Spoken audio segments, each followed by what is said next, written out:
दोस्तों बहुत बहुत स्वागत करता हूं आप सभी का।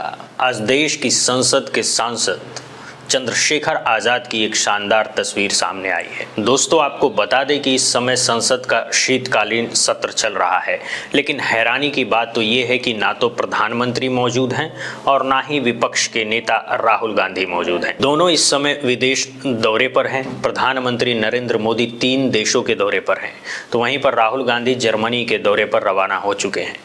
संसद का शीतकालीन सत्र 19 दिसंबर तक चलेगा, लेकिन इस बार सत्र भी हंगामे की भेंट चढ़ गया है। कोई भी कामकाज नहीं हो पाया है, जनता का पैसा फिर से बर्बाद हो गया। दोस्तों आपको बता दें कि इस समय दिल्ली की आबो हवा अच्छी नहीं है।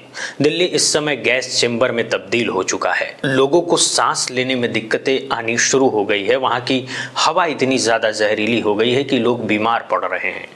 चंद्रशेखर आजाद ने बढ़ते हुए वायु प्रदूषण को लेकर किस तरीके से देश के लोगों को जागरूक किया है। चंद्रशेखर आजाद ने न सिर्फ प्रदूषण के मुद्दे पर मुखरता से आवाज बुलंद की है, बल्कि बीएसपी चीफ मायावती जी का एक एंकर ने, एक गोदी एंकर ने अपमान किया तो उसे सबक भी सिखाया है चंद्रशेखर आजाद ने। एक तरफ जहां संसद का शीतकालीन सत्र चल रहा है, तो वहीं कुछ गोदी चैनल अपना पंचायत लगाकर बैठे हैं।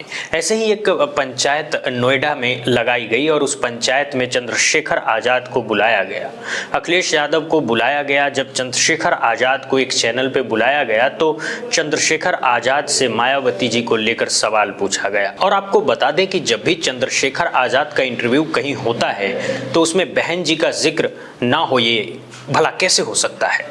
और आकाश आनंद का इंटरव्यू हो, चंद्रशेखर आजाद का जिक्र ना हो, तो फिर इंटरव्यू मुकम्मल ही नहीं माना जाता है। और जब इस चैनल के मंच पर चंद्रशेखर आजाद पहुंचे तो चंद्रशेखर आजाद से गोदी एंकर ने सीधा यही सवाल पूछा, क्या मायावती का फोन आपके पास आया? और जैसे ही इस एंकर ने कहा मायावती, चंद्रशेखर आज तुरंत नाराज हो गए, भड़क गए, कहा कि मायावती नहीं, मायावती जी कहिए।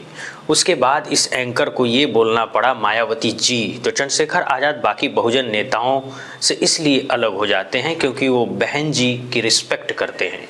अपनी पार्टी चलाने के बावजूद वो बहन जी पर कभी उस तरह के शब्दों का प्रयोग नहीं करते जिस तरीके से बाकी नेता लोग आजकल कर रहे हैं। तो इस पत्रकार को बहन जी का सम्मान याद दिलाते हुए चंद्रशेखर आजाद जी ने और क्या कुछ कहा है। सबसे पहले आप ये वीडियो देखिए जिसमें चंद्रशेखर आजाद 2027 चुनाव को लेकर बहुत बड़ा दावा कर रहे हैं। सुनिए जरा ये वीडियो आप देखिए। उठाया फोन उन्होंने आपका? नहीं, वो बड़ी हैं। और नाराज हैं आपसे? मैं आपकी तरह उनको मायावती नहीं कहता। मायावती जी? हाँ, ठीक है, ओके। नहीं, तो अब मैंने फोन नहीं उठाया आपका उन्होंने? नहीं, अब मैं उनको फोन नहीं करता हूँ। अब मैं अपने राजनीतिक दल आजाद समाज पार्टी काशीराम के प्रति ज्यादा काम करता हूँ। आपको लगता है कि अगर वो आप मतलब उनके साथ आ जाते तो कुछ बेहतर राजनीति उत्तर प्रदेश में हो सकती थी? नहीं, और अच्छी करेंगे, आप चिंता मत करो। अभी तो जुमे 4 दिन हुए हैं हमें। हम लोकसभा का चुनाव लड़े हैं 2 सीटों पे, एक पे हारे, एक पे तीसरे नंबर पे रहे। अब इस बार 27 में जाएंगे।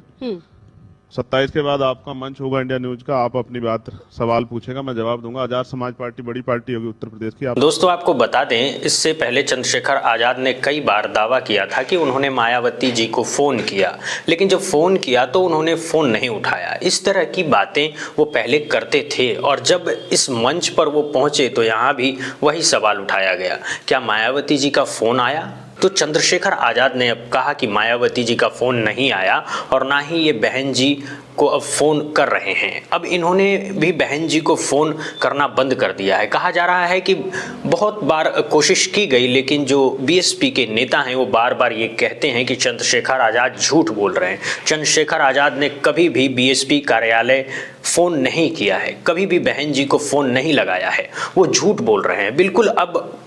लेकिन अब कह रहे हैं कि मैं उनको फोन नहीं करता हूं, मतलब पहले फोन किया करते थे, अब फोन नहीं करते हैं। इस वीडियो में चंद्रशेखर आजाद ने डंके की चोट पर यह दावा किया है कि 2027 में एएसपी बड़ी पार्टी बनेगी। तो चंद्रशेखर आजाद एएसपी पार्टी किस पार्टी से बड़ी होगी? बीएसपी से या समाजवादी पार्टी से या फिर कांग्रेस पार्टी या फिर बीजेपी से, किससे? क्योंकि यहाँ चंद्रशेखर आजाद का कॉन्फिडेंस गजब का दिख रहा है। उनका जवाब पहले के जवाबों से यहाँ अलग नजर आ रहा है, जिससे उनकी रणनीति और उत्तर प्रदेश चुनाव को लेकर उनकी गंभीरता साफ नजर आती है। कहा जा रहा है अब की बार चंद्रशेखर आजाद गठबंधन भी कर सकते हैं, नहीं भी कर सकते हैं। हालांकि उनका बिहार में ओवैसी के साथ गठबंधन था, लेकिन वो गठबंधन अभी भी कायम है। ये कहना दोस्तों बहुत मुश्किल है, क्योंकि उत्तर प्रदेश बिहार से बिल्कुल अलग स्टेट है। यहाँ के समीकरण बिहार के समीकरण से बिल्कुल अलग है। वहीं चर्चा तो इस बात को लेकर भी चल रही है कि हो सकता है आने वाले चुनाव में बीएसपी भी गठबंधन करे। हालांकि मायावती जी गठबंधन से बार बार परहेज करती रही हैं। वो कह रही हैं कि 2007 में जैसे हमने सरकार बनाई थी, ठीक वैसे ही 27 में सरकार बनाएंगे। नारा भी लगाया जा रहा है कि 226 सीट की तैयारी है, 206 सीट हमारी है। इस तरह की एक नारेबाजी बीएसपी के तमाम नेता कर रहे हैं। लेकिन चंद्रशेखर आजाद यहाँ जिस आत्मविश्वास के साथ दावा कर रहे हैं कि उनकी पार्टी बड़ी पार्टी बनेगी, चंद्रशेखर आजाद यहाँ पर कह रहे हैं कि इस बार एएसपी पार्टी बीएसपी को पीछे छोड़ देगी।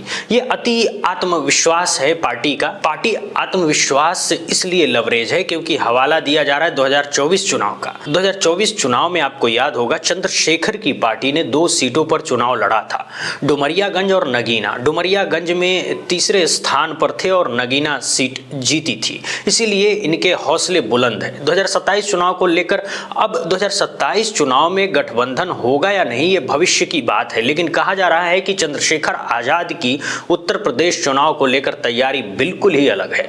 अब दोस्तों मैं आपको देश की संसद लिए चलता हूं, जहां पर चंद्रशेखर आजाद गजब तरीके से प्रदर्शन कर रहे हैं। ये तस्वीरें सबसे पहले आप देखिए, इन तस्वीरों को देखिए। ये अभी अभी की तस्वीरें सामने आई है। संसद के शीतकालीन सत्र के दौरान नगीना सांसद चंद्रशेखर आजाद ने दिल्ली में बढ़ते प्रदूषण के मुद्दे पर संसद परिषद में विरोध प्रदर्शन किया है। उनके हाथों में एक बैनर भी है, देख लीजिए। ये जहरीली हवा है, सरकार लापता है, लोगों का दम घुट रहा है दिल्ली में। चंद्रशेखर आजाद इस गंभीर मुद्दों को उठा रहे हैं। उनके हाथों में एक बैनर नजर आ रहा है, देख रहे हैं आप, और कह रहे हैं कि दिल्ली में अब रहने लायक नहीं है।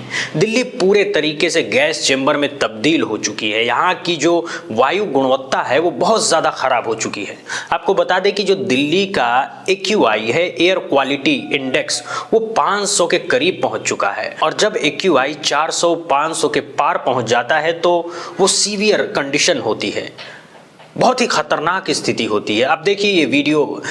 कर्मचारी उनके भी जीवन का मोल है। यहाँ सीएसएफ के जवान हैं, यहाँ हमारे संसद में जो कर्मचारी हैं वो सब लोग हैं। देश के जो इतने जो मंत्रालय हैं उनके कर्मचारी हैं।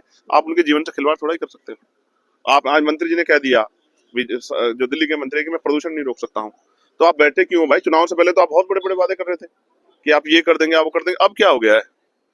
तो इसलिए मुझे वो याद है कि शहीद आजम सरदार भगत सिंह जी ने कहा कि बहरों को सुनाने के लिए धमाके की जरूरत पड़ेगी। मैं यहाँ इसलिए बैठा हूँ क्योंकि मैं किसान परिवार से, और मैं मानता हूँ कि मुझे जिन लोगों के टैक्स से तनख्वाह मिलती है, मुझे उनकी आवाज उठाने, उनका मुद्दा उठाना है। काले पूरा एकदम ब्लैक इस तरह का स्मॉग पूरा कैप्चर करके रखा है।